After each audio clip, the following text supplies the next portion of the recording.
Hallelujah. Hallelujah. Hôn pa piak bek Jesu min tonight ta hen. Tu ni khôn te hoin pasien hoin ato khôn te hoin. I nuam ni tam di mo ilung sima ilung gut tam ding ayang eiteng tua tenusian PYD service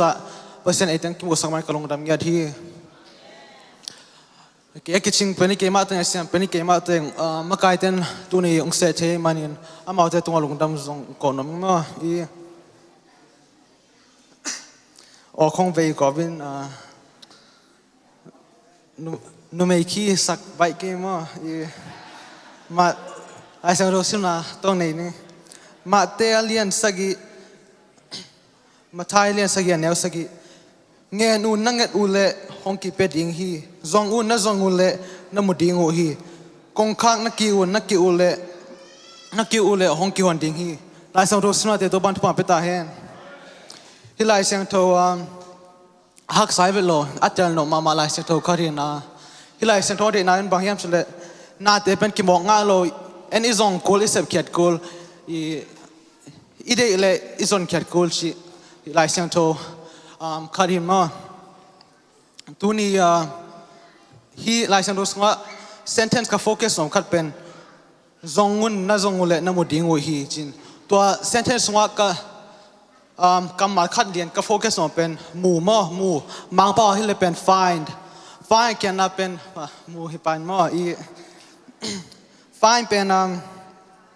en pasian mai pa ko chi moding ikisam na ide ite en ko simbuding chi fine kamal to tuni hon tom long laning mo fine a first letter pen tuni kon zat nom na follow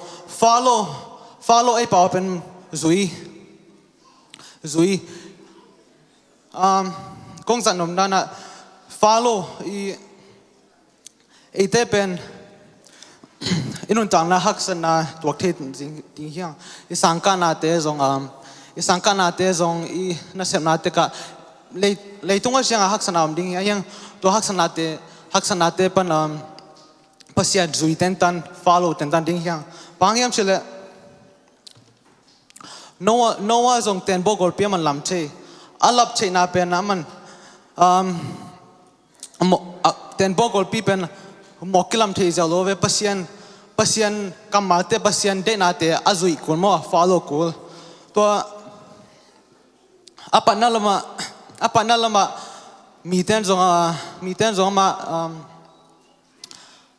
pange nuisan bolse ma talaman pasian muang pasian muang ma chaman pasian kamate man zuin follow changa ten bogol pi lam che na ama kyon kete hi chi tua example hoi mama khat note kyang gen khan oming tun ete jong hak sanai tuang na te hak sa ten tan jong pasien follow pasien azui ten tan dinga zon noming chin to pen f chin mo follow ki chang pen I kong zan nom na pen inspire pen ei paulen na ngai su la tailien king inspire pen ke khet thi pen be example hilal wakin mane be example be example chi pen ei chu mi te changa I kampao inun tang na mi khate chum kitchen ke na leng song hin ma chum kitchen I kampao te hoi lo I kamptan na te kam hoi lo ko pau then e te ben chum te sang mi te inspire te ding mi te adding example te ding kampao hoi kam tat hoi chan ni chi ong zon noming to example kong san nom pen David in pen ama golet to ki mu chang David la aneu kharin golet hila pi kwa val hi ching aman pen I mi te la ma hang David in pen I Davidเป็นเตองมุสักนาอุบนาเป็นมนนาเป็นเปอร์เซ็นต์อุบนาเลยมนนาเป็นอีเหล่านาเตสังกัวโซจีเดวิดนมุสักีตัวเจ้ามันมีเตอินสไปร์นาเป็นเหล่านาเตจงเดียงเหล่านาเตจงตัวเตเป็นเปอร์เซ็นต์ตัวเตอุบนาเป็นเหล่านาสังกัวโซจีมันไอเตมุสักีตัวเป็นinspire คิดจังเป็นเป็นกงจันนมนะ never give up never give up เป็นไอเตเป็นไอป่าวเป็นลุงเก่งไอโลดิ้งขึ้นลุงเก่งไอโลดิ้งขึ้นตุนบังไอบังอีสังกันาเตะอะไรอย่างใดเกี่ยบังว่าสังกันาเตะลายเตะฮักสัตย์ล้วนอีฮิเกลังกับ pass ไลน์ตามจีตัวร่างของง่ายสุนเทจันมั้งไอ้ยังคริสเตียนนั่นต่างไลน์ซองnever give up ลุงเก่งไอ้โลดิ้งบางอย่างเฉลยhope ผมเดี๋ยวนี้ hope ตัวไอ้เต้ hope เป็นเยซูฮินhope เป็น example ก็จะนำเป็น Moses มั้ง Moses เป็นอันนุ่งจุดเตจิฮิเกน่าอิสราเอลมาใครน่าเป็นอิสราเอลเป็นพุนเดนโมเสสอดีบังฮักสโลดีไอ้ยังมามิลลิมของนับเบียวนะโมเสสอมโลกามิลลิมของนับเบียวนะยังโมเสสเป็นมาลุงเก่งเอโล he never give up มันปัสยันเขียงมามีเต้นมิลลิมของเบียมาแต่แล้วมันปัสยันเขียงมาดีโมนังเอสกินมาเป็นไอ้ดีnever give up ลุงเก่งเอโลจี example ให้มาคัดกำมูหินตัวจังไอ้เต้จงฮักษณะไอ้ตัวข้างบังลุงเกียรติข้างลุงเข่งไอ้โลเปอร์เซ็นต์เข่งส่วนแต่งนี้จีตัวจงหันทนนุ่มไหลงละตัวจังตัวเป็น FIN หินตัวจังตัว D เป็น D ก็จะนุ่มละเป็น direction มา direction เป็นไอ้ป่าวเป็นลำปีเกี่ยดหินลำปีเป็นลำปีตัวอามันเฮียมลำปีตัวอิเชยเฮียมจินอ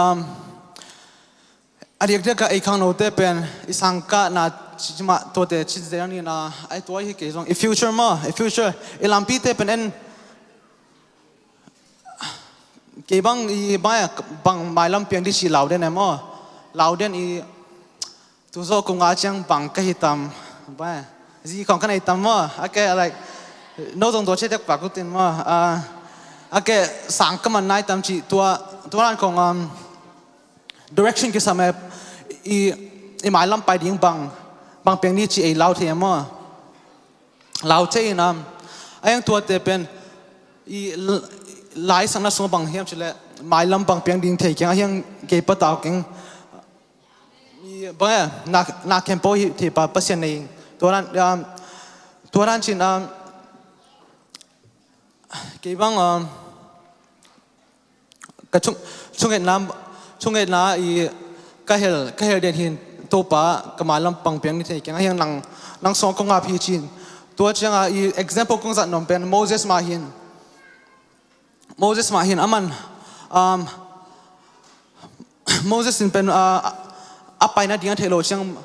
บางอย่างเราจังclueless จังมั้งไอ้ดิ้งเทโลจังมันเป็นเปอร์เซ็นต์แข่ง direction เด่น direction มันเปอร์เซ็นต์แข่ง go เด่นตัวหินอะไรอย่างเดียวโมเสสเป็นไอ้ข้างโน้ตเดียงบาง example หอยกระสังมาหินตัวจังไอ้เต้เป็นเปอร์เซ็นต์หมายผ้าอิมูนมาเปอร์เซ็นต์กำตัดหมายกำตัดนมอะไรกำตัดนมอะไร F เป็นตัวเปอร์เซ็นต์เดย์บางกำตัดดิ้ง follow ดิ้งมาจุยดิ้งตัวจังไอเป็น inspire มีเตะดิ้งกำตัดหอยอมดิ้งมีเตะ inspire ดิ้งเอเตะหอยดิ้งตัวจัง